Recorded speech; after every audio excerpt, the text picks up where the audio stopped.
البدع والأهواء، أهل البدع العقائدية وأهل البدع السياسية. نقول بيننا وبينكم السلف، بيننا وبينكم الكتب، كان فيقول البدع بيننا وبينكم. الحمد لله رب العالمين، والصلاة والسلام على المبعوث رحمة للعالمين، وعلى آله وأصحابه ومن تبعهم بإحسان إلى يوم الدين. أما بعد. Ikhwanil kiram rahimani wa rahimakumullah. Pada pembahasan yang lalu kita membaca beberapa adillah dari Al-Quran yang dibawakan oleh Syekh Muhammad bin Abdul Wahhab An-Najdi rahimahullahu ta'ala sebagai dalil tentang martabatul ihsan, yang pada beberapa ayat tersebut jelas menunjukkan keutamaan derajat yang tinggi ini. Sebab Allah Subhanahu wa ta'ala menjanjikan ma'iyah untuknya. Tayyib, innallaha ma'al ladzina taqaw wal ladzina hum muhsinun.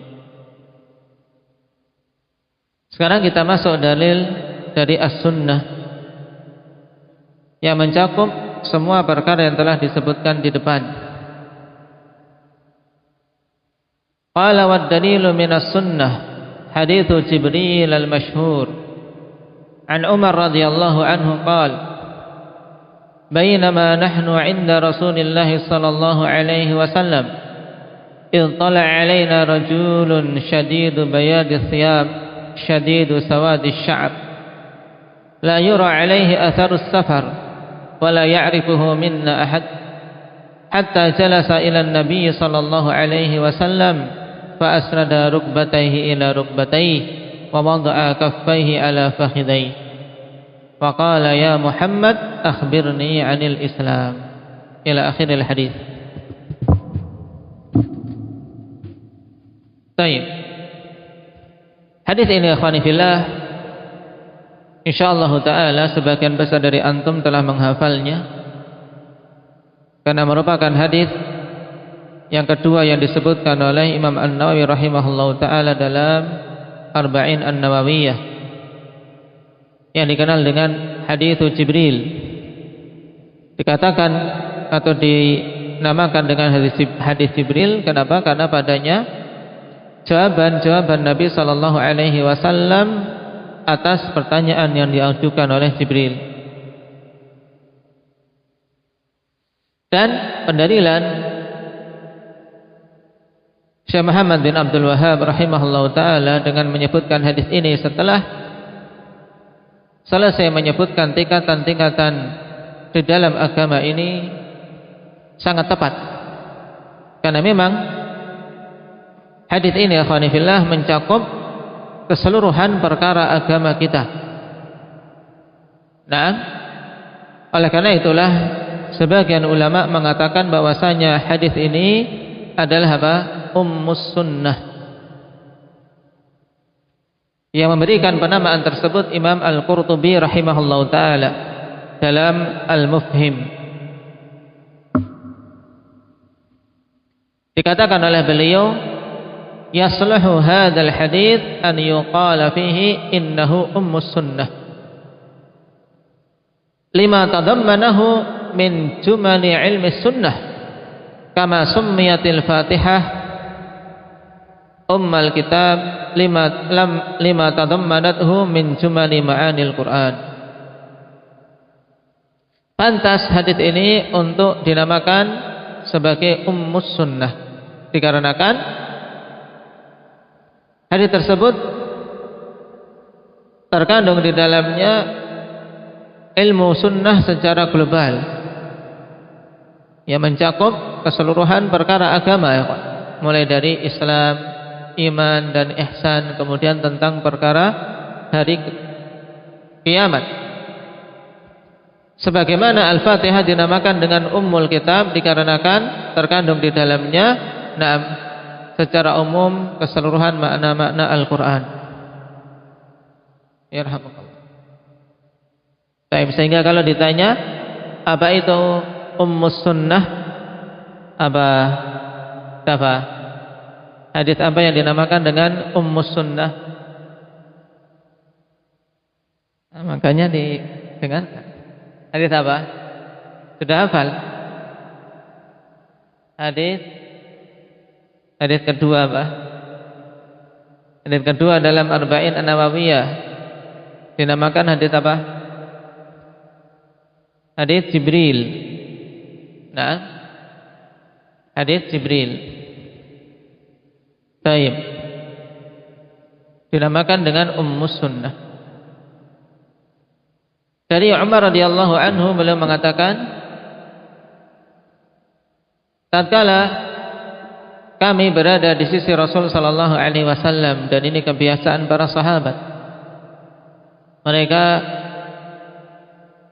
sangat semangat untuk menyertai Rasul sallallahu alaihi wasallam dimanapun mereka berada, dimanapun Rasulullah sallallahu alaihi wasallam berada, apalagi di majelis-majelis beliau di masjid.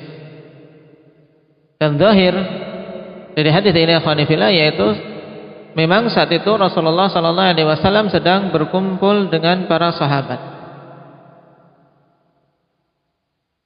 Idh tala alaina rajulun syadidu bayadith thiyab.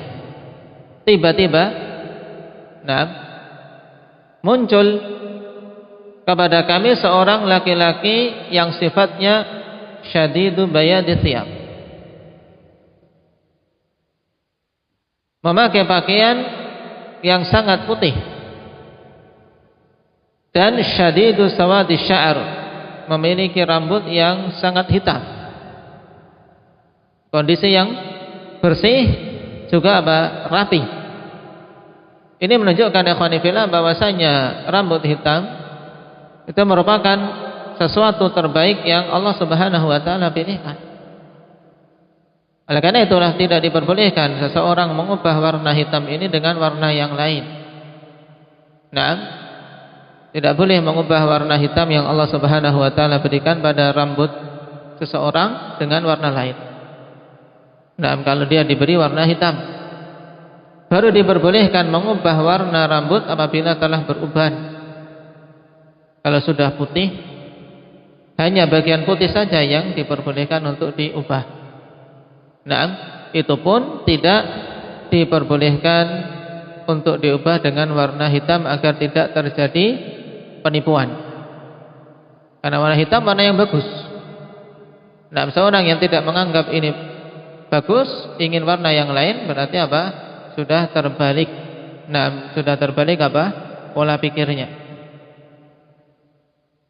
Warna yang paling bagus yang Allah pilihkan. Buktinya Jibril datang dalam kondisi ini. Nam syadidu sawadi sya'ab. La yura alaihi atharu safar. Tidak dilihat atasnya bekas-bekas safar. Naam. Wala ya'rifuhu min ahad. Dan tidak mengenalnya salah seorang di antara kami satupun. Ini sifat-sifat ikhwani fillah yang mengherankan. Kenapa? Karena tidak ada yang mengenalnya, tapi kok pakaiannya rapi. Tentunya sesuatu atau seseorang ketika tidak ada yang mengenalnya, dia berarti seorang yang asing, seorang yang datang dari jauh. Tapi sifat-sifatnya seperti ini. Pakaiannya bersih, rambutnya rapi, hitam, tidak berdebu. Nah, kemudian timbul keanehan lagi. Hatta jalasa ilan Nabi sallallahu alaihi wasallam fa asnada rukbatayhi ila rukbatayhi.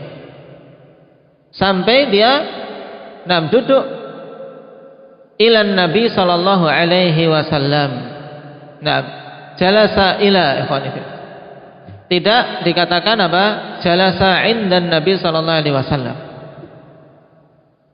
Kenapa ikhwani fillah? Liyufidal ghayah, untuk memberikan faedah bahwasanya memang tujuannya adalah Nabi sallallahu alaihi wasallam, dan baru berhenti sampai betul-betul dia menempelkan kedua lututnya dengan lutut Nabi sallallahu alaihi wasallam.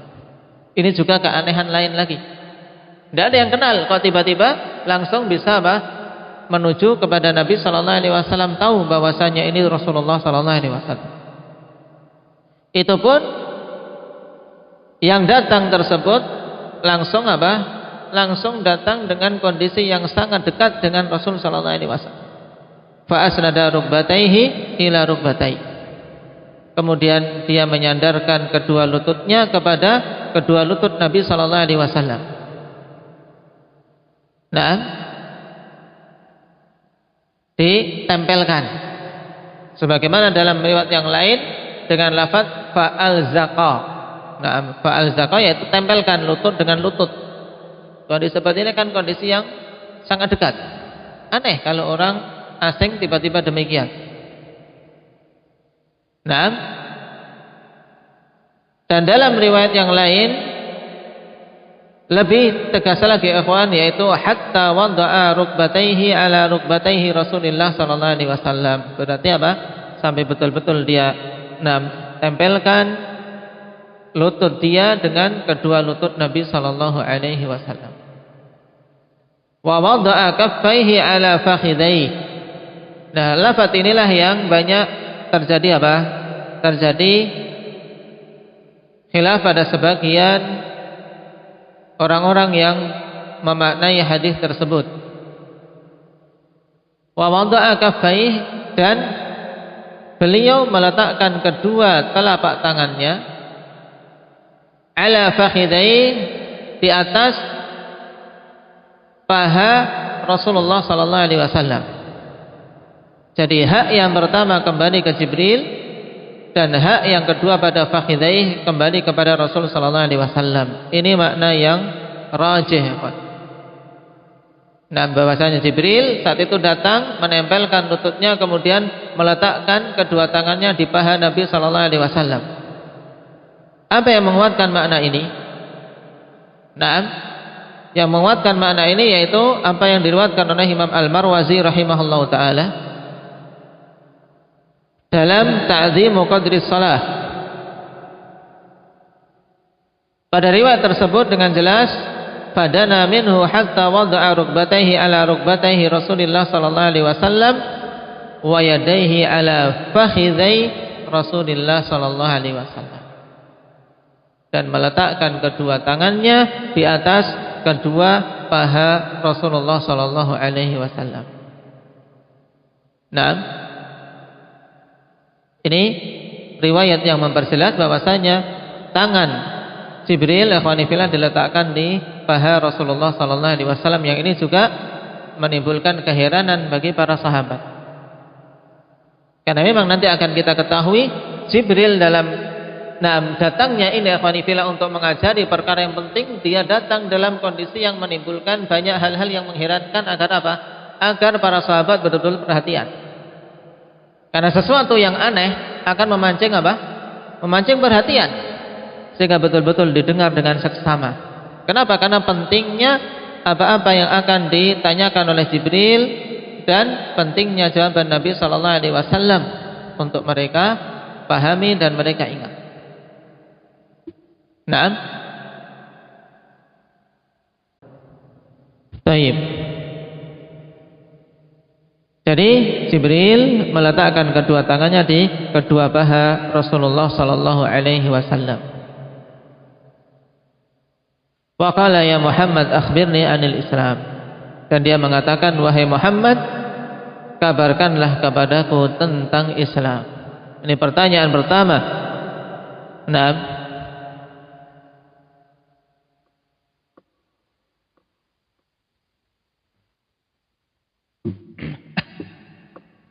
Di mana orang asing tersebut ikhwani fillah memanggil Rasulullah sallallahu alaihi wasallam dengan namanya.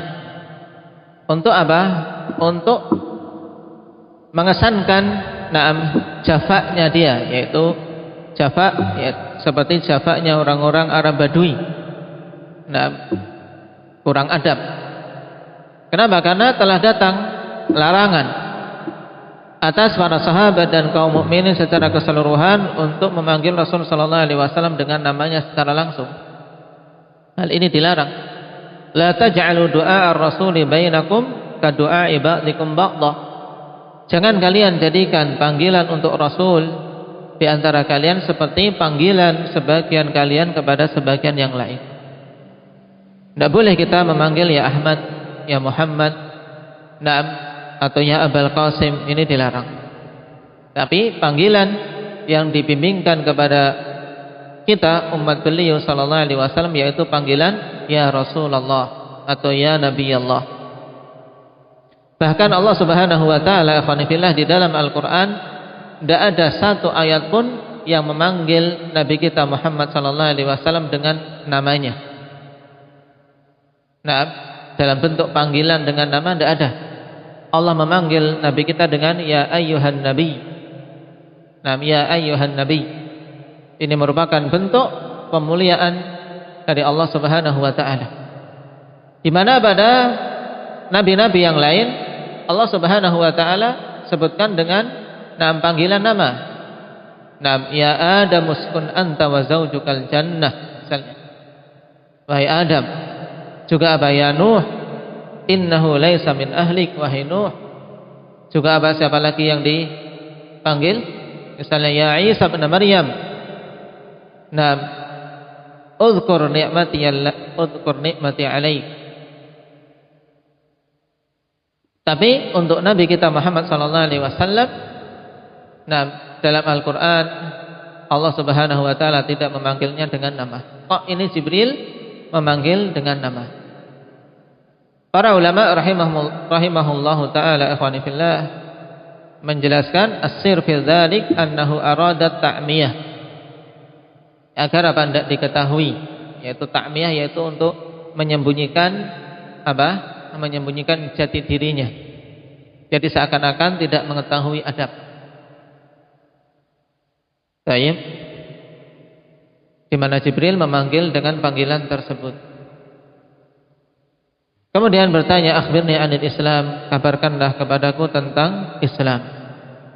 Dan dijawab oleh Rasulullah sallallahu alaihi wasallam dengan jawaban yang sempurna, mencakup semua rukun-rukun Islam secara global. Faqala anta syahada an la ilaha illallah wa anna Muhammadar Rasulullah wa tuqimas shalah wa tu'tiyaz zakah wa tasuma Ramadan wa tahujjal bait in istata'ta ilaihi sabila. Inilah yang kemudian disebut dengan rukun-rukun Islam. Dua kalimat syahadah yang merupakan syarat pertama untuk seorang dikatakan muslim ketika apa? Dia mengucapkan dan meyakini dua kalimat tersebut. Yang kedua menegakkan salat. Ini juga menunjukkan pentingnya salat, akhwan. Disebutkan setelah kalimatut tauhid dalam banyak kondisi. Setelah perintah untuk mentauhidkan Allah, perintah untuk salat. Bahkan ini juga ada pada umat sebelum kita, akhwan. Allah Subhanahu wa taala perintahkan kepada Nabi Musa untuk menegakkan salat langsung setelah perintah untuk mentauhidkannya. Naam. Pada firman Allah Subhanahu wa taala, "Fastami' lima yuha, innani anallah, la ilaha illa ana fa'budni." Terus apa? Wa aqimis salata lidzikri. Dalam surat Thaha. Sesungguhnya aku adalah Allah, kata Allah Subhanahu wa taala kepada Musa. Naam. Tidak ada ilah yang berhak untuk diibadahi kecuali aku, maka beribadahlah kepadaku, kemudian tegakkanlah salat untuk mengingatku. Dan ini juga berlaku bagi kita semua, ikhwan. Wa aqimis salata lidzikri. Kata Allah Subhanahu wa taala, tegakkanlah salat untuk mengingat Allah. Jadi salat itu agar kita ingat terhadap Allah Subhanahu wa taala ketika banyak melakukan aktivitas-aktivitas duniawi, dipanggil untuk menegakkan salat agar kita ingat kembali kepada kampung akhirat. Wa tu'tiya zakah, dan menunaikan zakat, wa tasuma Ramadan, berpuasa Ramadan. Zakat yang dimaksud di sini zakat yang wajib. Naam, zakat mal. Pada harta yang Allah Subhanahu wa taala berikan kepada kita ada zakatnya dan ada aturannya sebagaimana telah kita bahas dalam pembahasan fikih. Demikian pula puasa Ramadan dan haji ke Baitullah bagi siapa saja yang mampu untuk menempuh jalan ke sana. Dan istita'ah, kemampuan dalam haji mencakup kemampuan untuk melakukan perjalanan dan kemampuan fisik, baik harta, untuk bisa pulang dan untuk bisa pergi dan kembali. Bukan hanya satu kali jalan, dikatakan istita'ah kalau bisa untuk bisa berangkat dan bisa pulang. Dan tambahan untuk para wanita, termasuk dalam syarat istita'ah adalah adanya mahram. Ketika tidak memiliki mahram yang menemani dia berhaji, walaupun punya harta banyak dan fisik kuat, tidak dikatakan mustati'ah, bukan orang yang mampu. Qala sadaqta. Kemudian Jibril mengatakan sadaqta, engkau telah benar dalam jawabanmu. Ini perkara yang juga menimbulkan keheranan lagi. Qala fa'ajibna lahu yas'aluhu wa yusaddiquh. Naam, kami terheran-heran terhadap orang yang datang ini. Dia bertanya kepada Nabi sallallahu alaihi wasallam kemudian malah membenarkannya. Naam. Dan yang namanya ta'ajjub, ikhwan, keheranan adalah pada perkara-perkara yang tidak diketahui sebabnya. Dalam artian heran, apa ini? Dia bertanya kok malah membenarkan, karena kebiasaan orang yang bertanya dia bertanya, kemudian ketika dijawab tidak mengatakan seperti ini. Ungkapan seperti ini menunjukkan dia telah mengetahui sebelumnya. Taib, kemudian bertanya lagi, qala fa akhbirni 'anil iman. Kemudian kabarkanlah kepadaku tentang iman. Qala an tu'mina billahi wa malaikatihi wa kutubihi wa rusulihi wal yaumil akhir wa tu'mina bil qadari khairihi wa syarrihi. Ini telah kita bahas pada pembahasan yang lalu tentang rukun-rukun iman. Qala sadaqta, dia mengatakan lagi benar engkau. Dan tasdik di sini akhwan berarti jawaban Nabi sallallahu alaihi wasallam mutabiqah lil waqi', betul-betul mencocoki faktanya, benar. Itulah jawaban yang sidq. Qala fa akhbirni 'anil ihsan, qala an ta'budallaha ka'annaka tarahu fa in lam takun tarahu fa innahu yarak. Ini juga telah kita bahas. Kabarkanlah kepadaku tentang ihsan. Kemudian jawab oleh Nabi sallallahu alaihi wasallam dengan jawaban yang sangat jelas. Engkau beribadah kepada Allah seakan-akan engkau melihatnya. Dan bila tidak mampu melihatnya, maka yakinlah bahwasanya Allah melihatmu. Dan di sini Nabi mengatakan ka'annaka tarah, ya kawan. Ka'annaka tarah menunjukkan bahwasanya memang ketika di dunia kita tidak akan melihat Allah. Nah, ketika kita di dunia tidak akan melihat Allah Subhanahu wa taala, makanya Nabi sallallahu alaihi wasallam menjawab apa? An ta'budallaha ka'annaka tarah, seakan-akan engkau melihatnya. Di sini isyarah bahwasanya ru'yatullah bil basar fi hadzal dunya la yumkin. Melihat Allah Subhanahu wa taala dengan mata kepala di dunia ini tidak mungkin. Sebagaimana juga datang hadis, innahu la yara ahadun minkum rabbahu hatta yamut. Sungguhnya tidak akan melihat salah seorang di antara kalian Rabbnya sampai dia mati. Dalam artian ketika masih di dunia tidak akan bisa melihat Allah Subhanahu wa taala. Dan ini dinukilkan oleh Syekhul Islam Ibnu Taimiyah ikhwani fillah dalam Majmu' Fatawa Ijma'.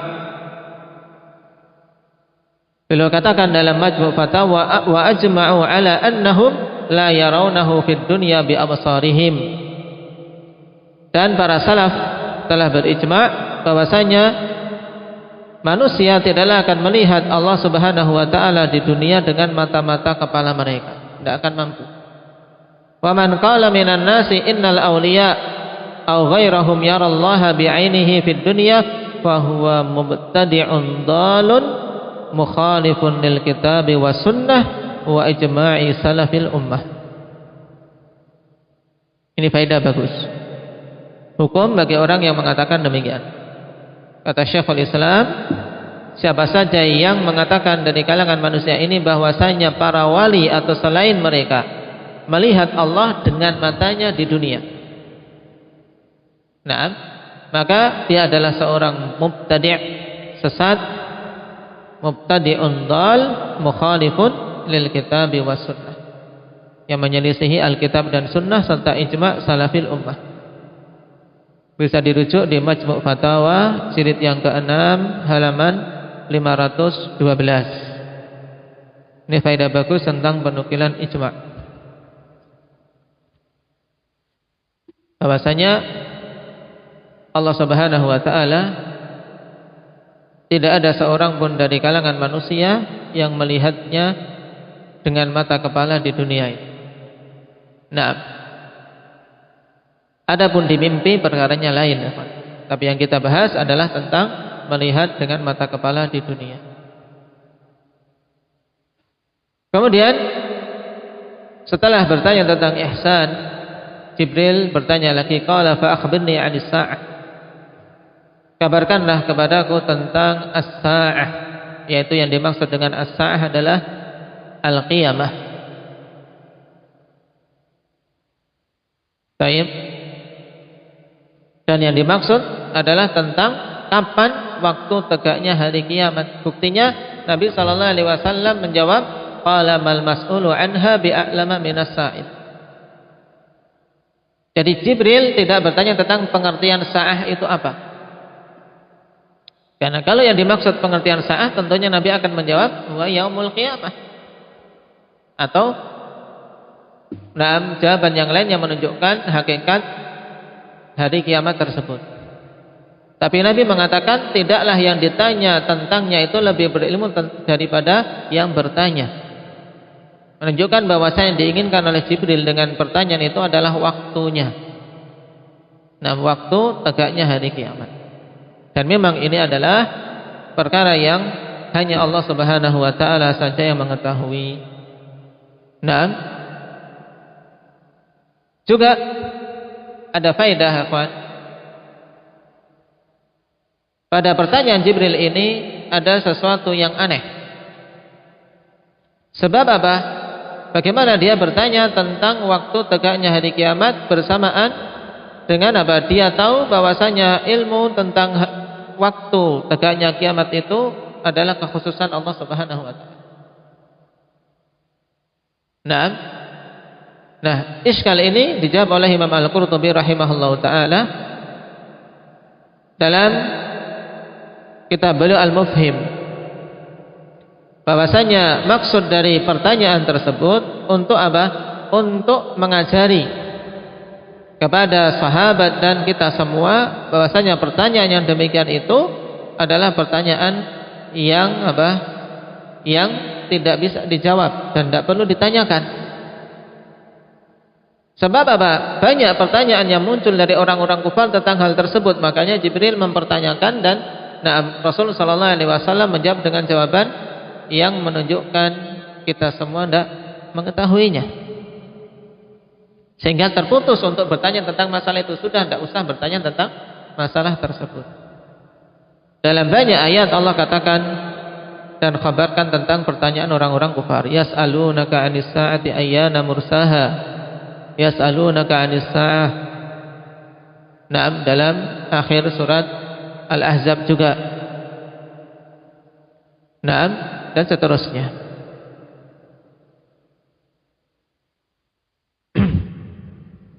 Kemudian beralih ketika hendak diketahui tentang waktu kapannya, sebagaimana jawaban Nabi sallallahu alaihi wasallam berganti kepada perkara yang bisa diketahui. Qala fa akhbirni an amaratiha, maka kabarkanlah aku tentang tanda-tandanya. Allah Subhanahu wa taala berikan untuk tegaknya hari kiamat dengan tanda-tanda yang muncul sebelumnya agar manusia bersiap-siap mengingat. Banyaknya tanda-tanda hari kiamat tidak lain sebagai teguran dan peringatan bagi kita untuk mengingat hari yang datang dengan tiba-tiba tersebut, yang kita tidak mengetahui kapan datangnya. Dan as-sa'ah dinamakan sa'ah liqurbiha aw li'annaha ta'ti baghtatan. Nah, ini penamaan hari kiamat dengan as-sa'ah. Kalau ditanya kenapa yaumul qiyamah dinamakan dengan as-sa'ah, kenapa jawabannya Nabil? Kenapa hari kiamat dinamakan as-sa'ah? Karena dekatnya, yang pertama. Atau dikarenakan hari tersebut datang secara tiba-tiba. Karena makna sa'ah itu adalah waktu yang sangat cepat. Itu asal makna secara bahasa. As-sa'ah yaitu waktu yang cepat, waktu yang singkat. Jadi hari kiamat dinamakan sa'ah karena dekatnya, atau dikarenakan datang secara tiba-tiba.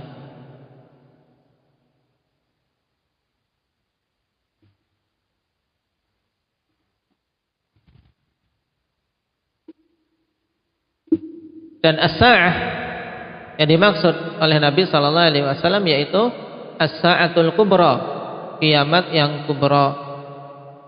Karena kiamat manifillah terbagi menjadi dua, as-sughra dan kubra. Qiyamah sughra yaitu kematian kita semua. Siapa saja yang mati maka telah tegak kiamatnya. Karena tidak mungkin lagi dia memperbaiki amalan-amalan. Adapun kiamat yang kubra adalah dengan apa? Dengan dihancurkannya jagat raya ini. Adapun alamat yang disebutkan oleh Nabi sallallahu alaihi wasallam yang pertama, qala antalidal amatu rabbataha. Alamat yang pertama yaitu ketika seorang budak perempuan melahirkan tuannya. Nah, maksudnya apa, ikhwan? Budak perempuan melahirkan tuannya yaitu budak perempuan yang dimiliki oleh sayyid, kemudian sayyid ini menggaulinya, maka anak dari budak perempuan itu dinisbahkan kepada sayyidnya. Nah, maka berarti apa? Si ibu melahirkan tuannya. Karena ibunya masih tetap budak, sedangkan anak ibu tadi karena apa? Karena benih dari sayyid, maka apa? Diikutkan kepada bapak. Diikutkan kepada bapak. Ini juga isyarat bahwasanya Islam akan tersebar luas sehingga banyak tawanan-tawanan perang, banyak perbudakan kembali di akhir zaman kelak. Kemudian wa antaral hufatal uratal alata ri'a asya yatatawaluna fil bunyan. Alamat berikutnya yang disebutkan oleh Nabi yaitu engkau melihat al-hufah, orang yang tidak memiliki alas kaki, tidak punya sendal. Al-urah, yang tidak punya pakaian. Al-alah, yang miskin sekali, tidak punya harta. Tapi atau juga sifat berikutnya ri'a asya, yaitu dia apa? Penggembala kambing. Disebutkan penggembala kambing karena penggembala kambing akhwanifillah yang kondisinya paling lemah dari hewan-hewan gembalaan yang lain. Oleh karena itulah penggembala kambing memiliki sifat apa? Tawadhu. Dicontohkan oleh Nabi sallallahu alaihi wasallam kelembutan hati mereka. Kenapa? Karena memang tidak butuh banyak energi, berbeda dengan penggembala unta atau penggembala hewan-hewan yang lain yang butuh energi lebih banyak. Nah, kondisinya seperti ini, tapi apa? Ya tatawaluna fil bunyan, berlomba-lomba dalam meninggikan bangunan. Maksudnya bagaimana, ikhwan? Yaitu kondisi yang dari sangat fakir kemudian berubah dengan cepat. Berubah dengan cepat sehingga apa? Mereka mampu untuk berlomba-lomba dalam masalah bangunan. Saling meninggikan bangunan. Ini termasuk juga apa? Alamatus sa'ah, tanda dari tanda-tanda hari kiamat. Meninggikan bangunan dengan bersombong-sombong untuk membanggakan masing-masing dengan apa? Dengan bangunan yang dimiliki.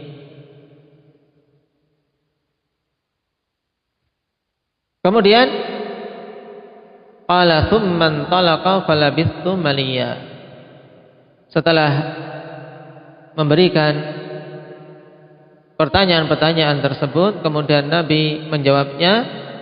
Orang tadi thumman talaq, kemudian beranjak pergi, langsung pergi. Ini juga menimbulkan keheranan berikutnya. Biasanya namanya orang asing ya singgah dulu kah? Nah, setelah itu, tapi ini langsung pergi. Falabithtu maliya. Kemudian aku tinggal dalam waktu yang cukup lama. Maliyan ikhwani fillah, huwal waqtu tawil bittifaqi ahli lughati wat tafsir. Sebagaimana dalam Mu'jam Maqayisil Lughah. Ini juga yang terkadang para penterjemah keliru. Baik. Jadi maliyan bukan waktu yang singkat, teman. Asalnya adalah al-waqtu tawil, waktu yang lama. Bittifaqi ahli lughati wat tafsir, dengan kesepakatan ahli lughah dan tafsir. Baik. Juga dikatakan oleh Imam Asy-Syanqiti rahimahullahu taala dalam Adwaul Bayan, wa tahqiqu fi qawlihi maliyan annal murada bihi az-zamanut tawil. Nah, at-tahqiq yaitu pendapat yang hak setelah melalui penelitian menunjukkan adanya khilaf. Mungkin ya, isyarat dari Imam Asy-Syanqiti. Cuman kalau kita perhatikan tadi untuk ahli lughah dan tafsir ini tidak ada khilaf. Berarti apa? Menunjukkan pada orang-orang yang datang belakangan, mungkin mereka berselisih pendapat tentangnya. Maliyan yang dimaksud adalah az-zaman at-tawil, yaitu waktu yang lama. Dan lamanya waktu tersebut ditafsirkan pada sebagian riwayat afanifillah, yaitu jangka waktu 3 hari. Jadi dalam waktu 3 hari Rasul sallallahu alaihi wasallam tidak menyinggung tentang siapa orang itu, dan para sahabat masih dipenuhi tanda tanya siapa orang tadi dalam hari-hari yang mereka pernah berkumpul dengan Nabi, kemudian orang itu datang. Baik.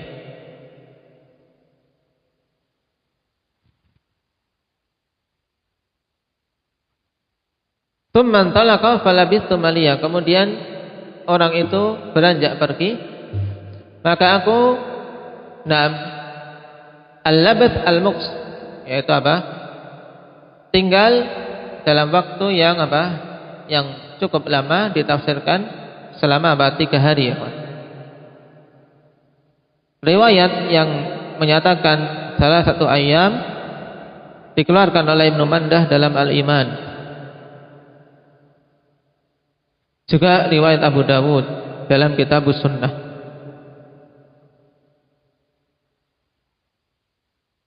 Kemudian tsumma qala li ya Umar atadri manis sa'in. Setelah 3 hari baru Nabi sallallahu alaihi wasallam bertanya, wahai Umar, tahukah engkau siapa orang yang bertanya itu? Qultu Allahu wa rasuluhu a'lam. Allah dan Rasulnya lah yang lebih tahu. Karena memang beliau tidak mengetahuinya. Umar tidak tahu siapa orang itu. Qala fa innahu Jibril atakum yu'allimukum dinakum. Sungguhnya dia itu adalah Jibril, datang kepada kalian, mengajari kepada kalian agama kalian. Jadi Jibril datang untuk mengajari kalian agama kalian. Dinisbahkan pengajaran kepada Jibril. Kenapa? Karena Jibril yang bertanya. Dengan sebab itu yang lainnya bisa mendengar. Nah, di sini akhwani fillah menunjukkan bahwasanya seorang yang bertanya dengan niatan agar yang lain ikut mengetahui apa yang ditanyakan, sehingga semua mengilmui, ini apa? Masuk dalam metode pengajaran. Kemudian faedah berhubungan dengan jawaban Umar, Allah wa rasuluhu a'lam. Allah dan Rasulnya lah yang lebih tahu. Di sini diatofkan Allah wa rasuluh. Tapi dalam sebagian perkara seperti mengatakan Masya Allahu wa syi'ta, ini dilarang. Perbedaannya apa? Syekh Ibnu Utsaimin rahimahullahu taala dalam syarah Riyadhus Shalihin memberikan penjelasan bagus. Nah, untuk jawaban Allah wa rasuluhu a'lam tidak dilarang. Kenapa? Karena memang ilmu tentang syariat yang sampai kepada Nabi sallallahu alaihi wasallam itu asalnya dari Allah Subhanahu wa taala. Sehingga sah-sah saja untuk mengatakan Allah wa rasuluhu a'lam. Kenapa? Karena semuanya bersumber dari Allah. Sebagaimana juga dalam ayat walau annahum raddu ma atahumullahu wa rasuluhu ma atahumullahu wa rasuluhu. Seandainya orang-orang munafik ini itu ridha dengan apa-apa yang Allah dan Rasulnya datang kepada mereka, yaitu apa-apa yang Allah Subhanahu wa taala datang kepada mereka dan Rasulullah sallallahu alaihi wasallam datang kepada mereka. Karena ita yang dimaksud di sini ita'u syar'i, yaitu didatangkannya hukum-hukum syar'i untuk mereka. Dan penetapan hukum syar'i yang ditetapkan oleh Rasulullah asalnya dari Allah, sehingga boleh diberi huruf ataf wawu. Berbeda dengan masyiah. Pada perkara-perkara kauniyah tidak boleh ya Pak. Perkara-perkara yang sifatnya kauniyah tidak boleh kita mengatakan dengan mengatafkan wawu. Nah, masyaallahu wa syi'ta tidak boleh. Tapi harus dengan apa? Masyaallahu thumma syi'ta. Nah, qaddarallahu wa qaddartah misalnya. Nah, enggak boleh. Tapi harus dengan thumma.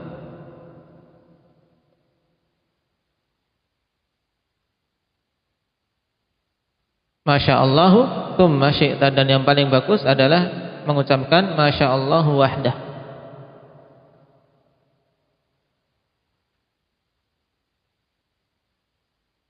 Kemudian dalam hadis ini ikhwan, Nabi sallallahu alaihi wasallam pun pada asalnya tidak mengetahui bahwasanya itu Jibril.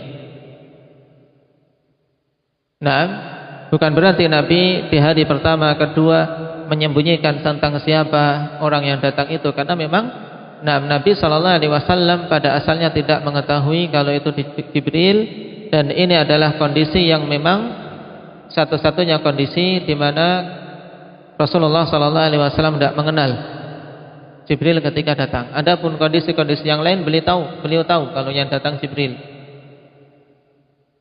Hal ini ditegaskan dalam sebagian riwayat. Sebagaimana dalam Al-Iman Ibn Mandah, kawan.